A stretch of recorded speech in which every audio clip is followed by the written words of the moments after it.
ಓಂ ನಮೋ ವೆಂಕಟೇಶಾಯ. ಎಲ್ಲರಿಗೂ ನಮಸ್ಕಾರ. ಮಹಾಲಯ ಅಮಾವಾಸ್ಯೆ ದಿವಸ ಯಾವ ಕೆಲಸಗಳನ್ನು ಮಾಡಬೇಕು, ಯಾವ ಕೆಲಸಗಳನ್ನು ಮಾಡಬಾರದು. ಮಹಾಲಯ ಅಮಾವಾಸ್ಯೆ ದಿವಸ ನಾವು ಕೆಲವು ಕೆಲಸಗಳನ್ನು ಮಾಡಿದರೆ ಪಿತೃದೇವತಾ ಅನುಗ್ರಹದಿಂದ ನಮ್ಮ ಜೀವನದಲ್ಲಿರ್ತಕ್ಕಂಥ ಎಲ್ಲ ಕಷ್ಟಗಳು ಸಮಸ್ಯೆಗಳು ದೂರ ಆಗಿ ಪಿತೃದೇವತಾ ಪರಿಪೂರ್ಣ ಅನುಗ್ರಹ ನಮಗೆ ಸಿಗುತ್ತೋ ಈ ವಿಡಿಯೋನಲ್ಲಿ ನಾವು ಸ್ಪಷ್ಟವಾಗಿ ಕ್ಲುಪ್ತವಾಗಿ ತಿಳಿದುಕೊಳ್ಳೋಣ. ದಯವಿಟ್ಟು ಈ ವಿಡಿಯೋನ ಪೂರ್ತಿಯಾಗಿ ನೋಡಿ. ನಿಮಗೆ ಎಷ್ಟೋ ಹಲವಾರು ಒಳ್ಳೆಯ ವಿಷಯಗಳು ಈ ವಿಡಿಯೋನಲ್ಲಿ ಸಿಗುತ್ತೆ. ಈ ಮಹಾಲಯ ಅಮಾವಾಸ್ಯೆಯನ್ನು ಹಿರಿಯರ ಅಮಾವಾಸ್ಯೆ ಎಂದು ಸಹ ಕರೆಯುತ್ತಾರೆ. ಯಾಕಪ್ಪ ಅಂದರೆ ಪಿತೃಲೋಕದಲ್ಲಿರ್ತಕ್ಕಂಥ ನಮ್ಮ ಹಿರಿಯರು ಭೂಲೋಕಕ್ಕೆ ಬರ್ತಾರಂತೆ.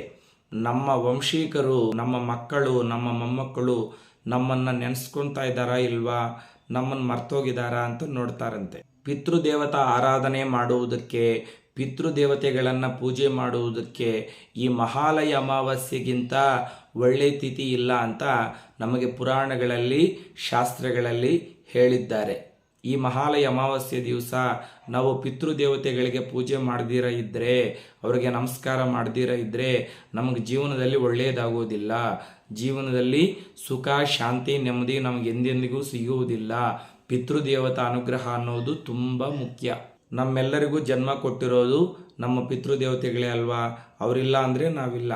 ಈ ಶರೀರ, ಮನೆ, ಆಸ್ತಿ ಎಲ್ಲ ಅವರು ಕೊಟ್ಟಿರುವಂತಹ ವರ. ಯಾವುದೇ ಕಾರಣಕ್ಕೂ ನಮ್ಮ ಪಿತೃದೇವತೆಗಳನ್ನು ನಾವು ಮರ್ತೋಗಬಾರ್ದು. ಕನಿಷ್ಠ ಪಕ್ಷ ವರ್ಷಕ್ಕೆ ಒಮ್ಮೆ ಅಂದರೆ ಈ ಮಹಾಲಯ ಅಮಾವಾಸ್ಯೆ ದಿವಸ ಪಿತೃದೇವತೆಗಳನ್ನು ನಾವು ಖಂಡಿತವಾಗಲೂ ಆರಾಧನೆ ಮಾಡಬೇಕು. ಪಿತೃದೇವತಾ ಆರಾಧನೆ ವಿಶೇಷವಾಗಿ ಯಾವ ರೀತಿ ಮಾಡಬೇಕೋ ಈಗ ನಾವು ತಿಳಿದುಕೊಳ್ಳೋಣ. ಮಹಾಲಯ ಅಮಾವಾಸ್ಯೆ ದಿವಸ ಪ್ರಾತಃ ಕಾಲದಲ್ಲಿ ನಿದ್ದೆ ಎದ್ದೇಳಬೇಕು. ಅಂದರೆ ಸೂರ್ಯೋದಯಕ್ಕಿಂತ ಮುಂಚೆನೇ ಮನೆಯಲ್ಲಿರ್ತಕ್ಕಂಥ ಹಿರಿಯರು, ಕಿರಿಯರು ಎಲ್ಲರೂ ಸಹ ನಿದ್ದೆ ಎದ್ದೇಳಬೇಕು. ಯಾವುದೇ ಕಾರಣಕ್ಕೂ 8 ಗಂಟೆವರೆಗೂ 9 ಗಂಟೆವರೆಗೂ ಮಲಗಬಾರದು. ಪ್ರಾತಃ ಕಾಲದಲ್ಲಿ ನಿದ್ದೆ ಎದ್ದು ಕಾಲಕೃತ್ಯಗಳನ್ನು ತೀರಿಸಿಕೊಂಡು ಸ್ನಾನ ಮಾಡಬೇಕು. ಸ್ನಾನ ಮಾಡಿದ ನಂತರ ಬಿಳಿ ವಸ್ತ್ರಗಳನ್ನು ಧರಿಸಬೇಕು. ಯಾವುದೇ ಕಾರಣಕ್ಕೂ ಕಪ್ಪು ಬಣ್ಣದ ವಸ್ತ್ರಗಳನ್ನು ಧರಿಸಬಾರದು.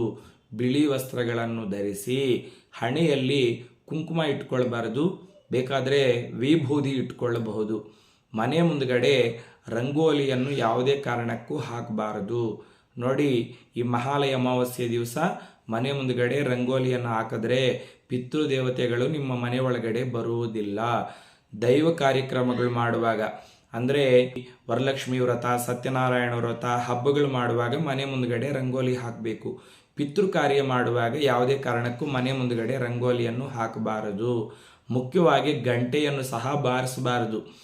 ಗಂಟೆ ಬಾರಿಸಿದ್ರೆ ಪಿತೃದೇವತೆಗಳು ಮನೆಯಿಂದ ಹೊರಗಡೆ ಹೊರಟೋಗ್ತಾರೆ.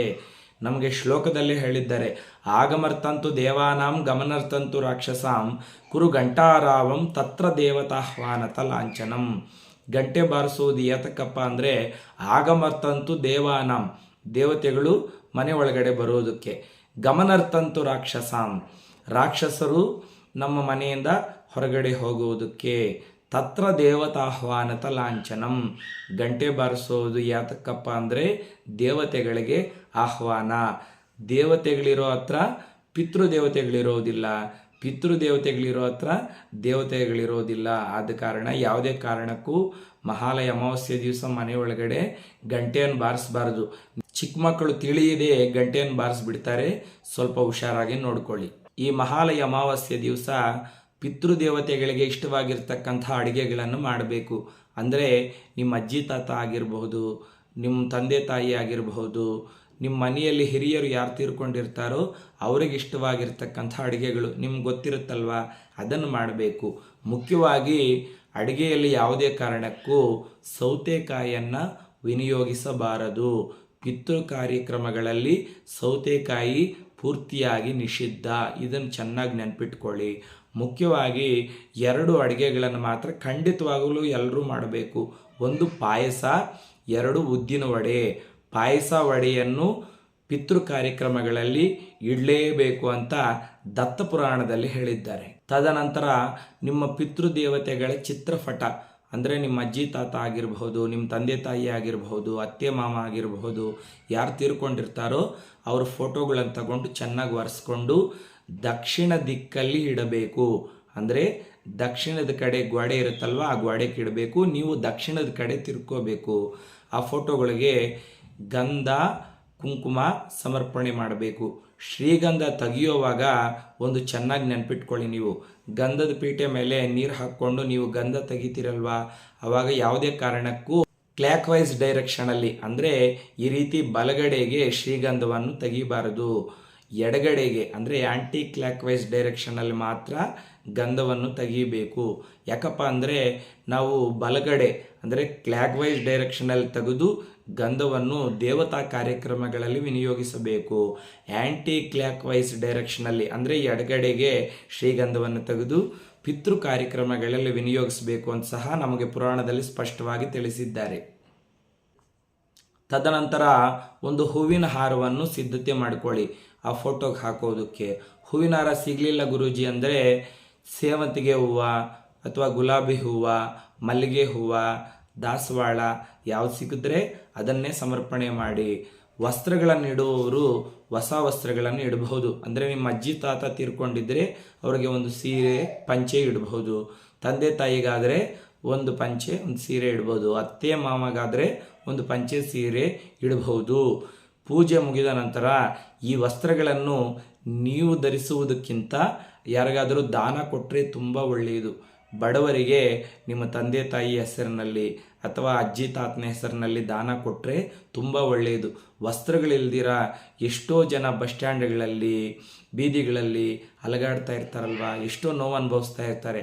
ಅವರಿಗೆ ಈ ವಸ್ತ್ರದಾನವನ್ನು ಮಾಡಿದ್ರೆ ನಿಮ್ಮ ಪಿತೃದೇವತೆಗಳು ತುಂಬ ಸಂತೋಷ ಪಡ್ತಾರೆ, ನಿಮ್ಮನ್ನು ನಿಮ್ಮ ವಂಶವನ್ನು ಆಶೀರ್ವಾದ ಮಾಡ್ತಾರೆ.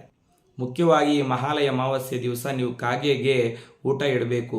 ಅಂದರೆ ಮನೆಯಲ್ಲಿ ಪಿತೃ ಕಾರ್ಯಕ್ರಮ ಮಾಡ್ತೀರಲ್ವ, ಅಂದರೆ ನಿಮ್ಮ ಹಿರಿಯರಿಗೆ ಪೂಜೆ ಮಾಡಿ ಎಡೆ ಹಾಕಿ ಅದರಲ್ಲಿ ಅವ್ರಿಗೆ ಇಷ್ಟವಾಗಿರ್ತಕ್ಕಂಥ ಅಡುಗೆಗಳನ್ನೆಲ್ಲ ಇಟ್ಟು ಒಂದು ಚೆಂಬಲ್ಲಿ ನೀರಿಟ್ಟು ನೀವು ದಕ್ಷಿಣದ ಕಡೆ ತಿರುಗಿ ನಮಸ್ಕಾರ ಮಾಡಿಕೊಂಡು ಸ್ವಲ್ಪ ಹೊತ್ತು ಬಾಕಲು ಹಾಕ್ಕೊಂಡು ಮನೆಯಿಂದ ಹೊರಗಡೆ ಬರಬೇಕು.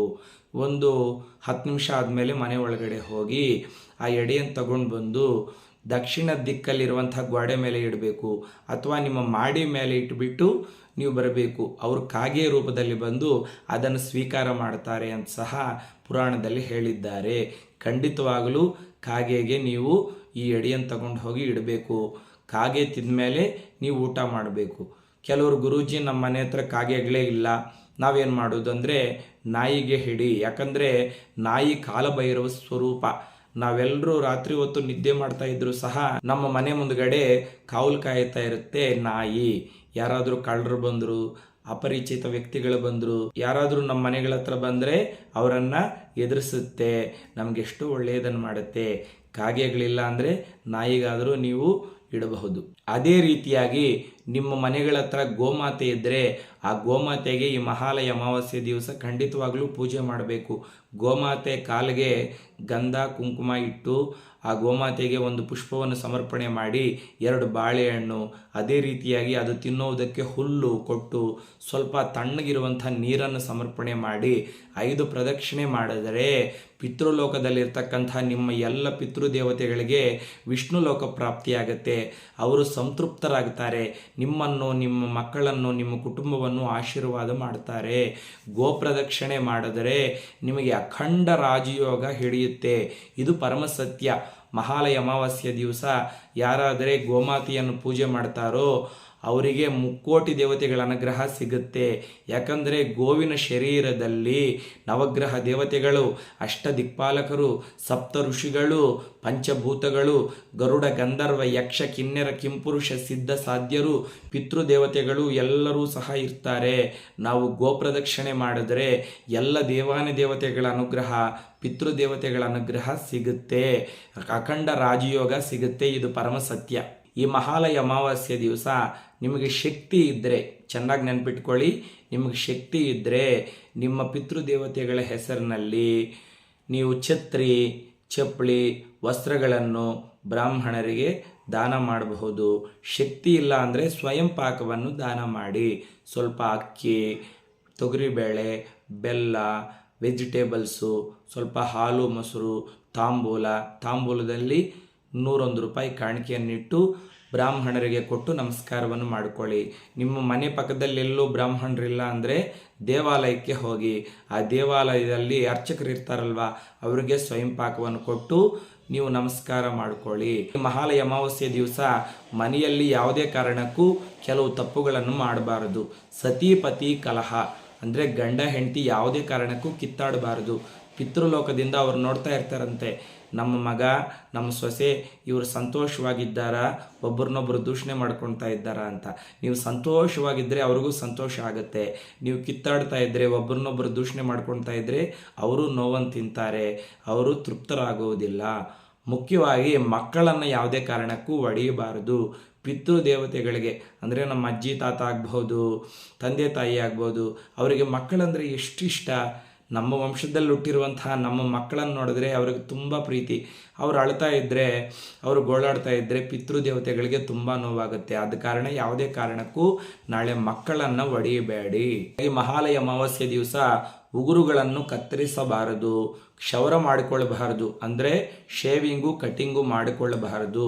ಈ ಮಹಾಲಯ ಅಮಾವಾಸ್ಯೆ ದಿವಸ ಪಿತೃದೇವತೆಗಳಿಗೆ ಪೂಜೆ ಮಾಡಿದಿರಾ, ಅವರಿಗೆ ನಮಸ್ಕಾರ ಮಾಡಿದಿರಾ, ಊಟ ಮಾಡಿದ್ರೆ ಅದು ಅಶುದ್ಧ ಸಮಾನ ಅಂತ ಶಾಸ್ತ್ರದಲ್ಲಿ ಹೇಳಿದ್ದಾರೆ. ನೋಡಿದ್ರಲ್ಲ ವೀಕ್ಷಕರೇ, ಮಹಾಲಯ ಅಮಾವಾಸ್ಯೆ ದಿವಸ ನಾವು ಯಾವ ಕೆಲಸಗಳನ್ನು ಮಾಡಬೇಕು, ಯಾವ ಕೆಲಸಗಳನ್ನು ಮಾಡಬಾರ್ದು ಈ ವಿಡಿಯೋನಲ್ಲಿ ಚೆನ್ನಾಗಿ ತಿಳಿದುಕೊಂಡಿದ್ದೀವಲ್ವಾ. ಈ ವಿಡಿಯೋ ನಿಮ್ಗೆ ಇಷ್ಟವಾಗಿದ್ದರೆ ಖಂಡಿತವಾಗಲೂ ಒಂದು ಲೈಕ್ ಮಾಡಿ. ನೀವು ಮಾಡುವಂತಹ ಒಂದು ಲೈಕ್ನಿಂದ ಇಂತಹ ಹಲವಾರು ವಿಷಯಗಳು ನಿಮಗೆ ತಿಳಿಸ್ಕೊಡ್ಬೇಕು ಅನ್ನುವಂಥ ಉತ್ಸಾಹ ನಮ್ಮಲ್ಲಿ ಬರುತ್ತೆ. ಲೋಕ ಸಮಸ್ತ ಸುಖಿನೋ ಭವಂತು. ಸ್ವಸ್ತಿ.